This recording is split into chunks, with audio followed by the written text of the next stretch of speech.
Hello dear students, आज का आपका टॉपिक है उत्पत्ति ह्रास नियम, लॉ ऑफ डिमिनिशिंग रिटर्न्स। परिवर्तनशील अनुपातों का नियम, अल्पकालीन उत्पादन फलन या उत्पत्ति के नियम, ये सब इसी को हम कहते हैं, यानी कि उत्पत्ति ह्रास नियम। अल्पकाल में अन्य साधनों की वस्तुओं को स्थिर रखते हुए परिवर्तनशील साधन की इकाइयों और उत्पादन की मात्रा के बीच संबंध बताने वाले नियम को ही परिवर्तनशील साधन के प्रतिफल कहते हैं। Law of variable proportion. अतः प्रतिफल के तीन विषय हैं। जो प्रतिफल है उसके तीन विषय हैं। कौन कौन से तीन विषय हैं?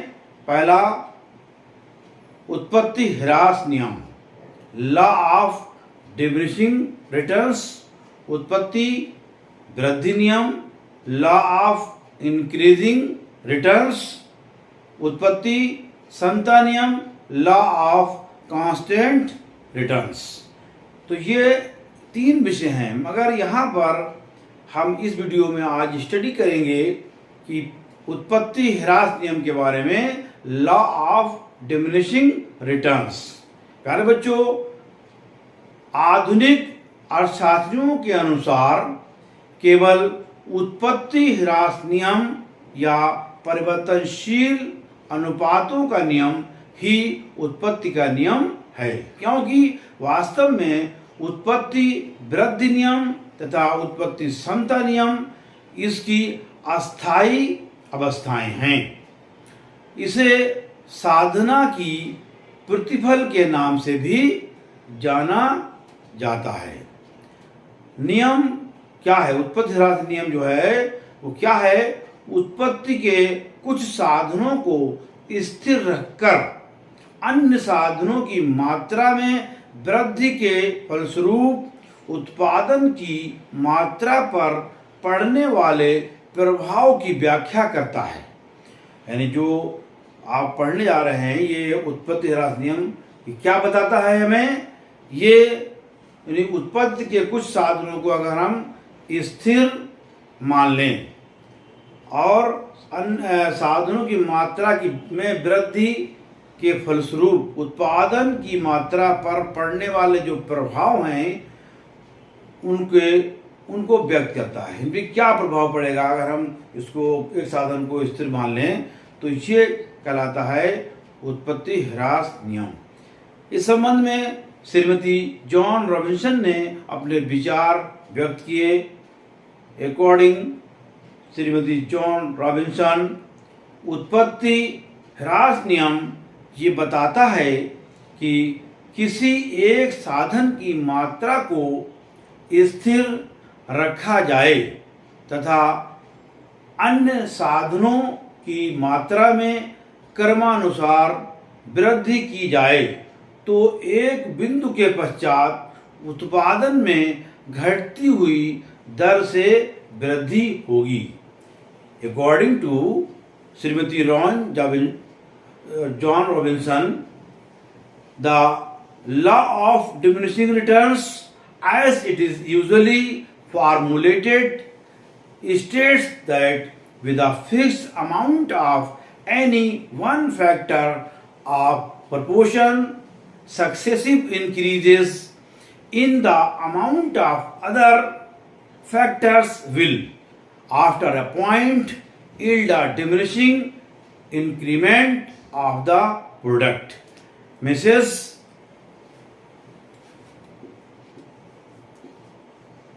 जॉन रॉबिन्सन, ये इनका कहना है, श्रीमती जॉन रॉबिन्सन का, कि अगर उत्पत्ति के कुछ साधनों को स्थिर रखकर अन्य साधनों की मात्रा में वृद्धि के फलस्वरूप उत्पादन की मात्रा पर पड़ने वाले प्रभाव की जो व्याख्या है वो उसके बारे में बताता है। और उत्पत्ति किसी एक साधन की मात्रा को अगर हम स्थिर रखें, अन्य साधनों की मात्रा को क्रमानुसार उनमें वृद्धि करते जाएं, तो एक बिंदु के पश्चात उत्पादन में घटती हुई दर में वृद्धि होगी। ये कहना है श्रीमती जॉन रॉबिन्सन का। इसके संबंध में प्रोफेसर बेनहम के क्या कह रहे हैं, यानी कि उत्पत्ति ह्रास नियम के संबंधित इनके विचार।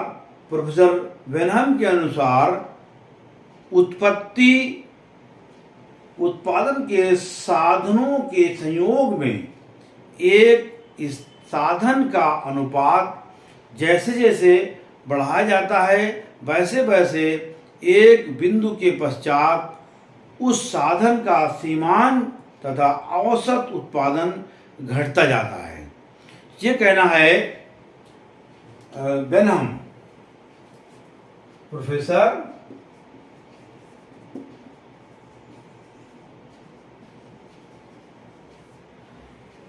बेनहम के कह रहे हैं कि उत्पादन के साधनों के संयोग में एक साधन का अनुपात जैसे जैसे बढ़ाया जाता है, वैसे वैसे एक बिंदु के पश्चात उस साधन का सीमांत तथा औसत उत्पादन घटता जाता है। According to Benham, as the proportion of one factor in a combination of factors is increased after a point, the marginal and average product of that factor will diminish, according to Benham।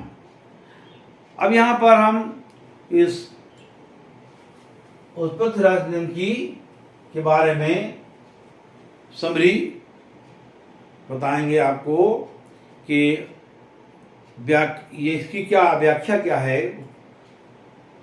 Shrimati John Robinson एक साधन को स्थिर तथा अन्य साधनों को परिवर्तनशील रखती हैं। प्रोफेसर बेनहम अन्य साधनों को स्थिर रखकर एक साधन में वृद्धि करके सीमांत उत्पादन ज्ञात करते हैं। यानी कि दोनों जो अर्थशास्त्री हैं उनके हिसाब से जो श्रीमती रॉबिन्सन हैं वो एक साधन को स्थिर रखकर अन्य साधन को परिवर्तनशील रखती हैं तो रिजल्ट्स देखती हैं, और प्रोफेसर बेनहम जो हैं वो अन्य साधनों को स्थिर रखकर एक साधन में वृद्धि करके सीमांत उत्पादन ज्ञात करते हैं। परंतु इन दोनों बातों में कोई अंतर नहीं है, क्योंकि प्रमुख बात यह है कि कुछ साधन स्थिर तथा अन्य साधन परिवर्तनशील होते हैं। इस नियम को कुल उत्पादन, औसत उत्पादन और सीमांत उत्पादन के रूप में भी व्यक्त किया जा सकता है। यानी जो उत्पत्ति का ह्रास नियम है, इस नियम को हम कुल उत्पादन और औसत उत्पादन और सीमांत उत्पादन के रूप में भी व्यक्त कर सकते हैं। प्यारे बच्चों, आज के इस वीडियो में इतना ही। आपने इस वीडियो में उत्पत्ति ह्रास नियम के बारे में सीखा और इसके बारे में और हमें डिटेल में अभी और वीडियो आते रहेंगे, तो आप लोग ध्यान से पढ़ते रहिए। Thank you, take care.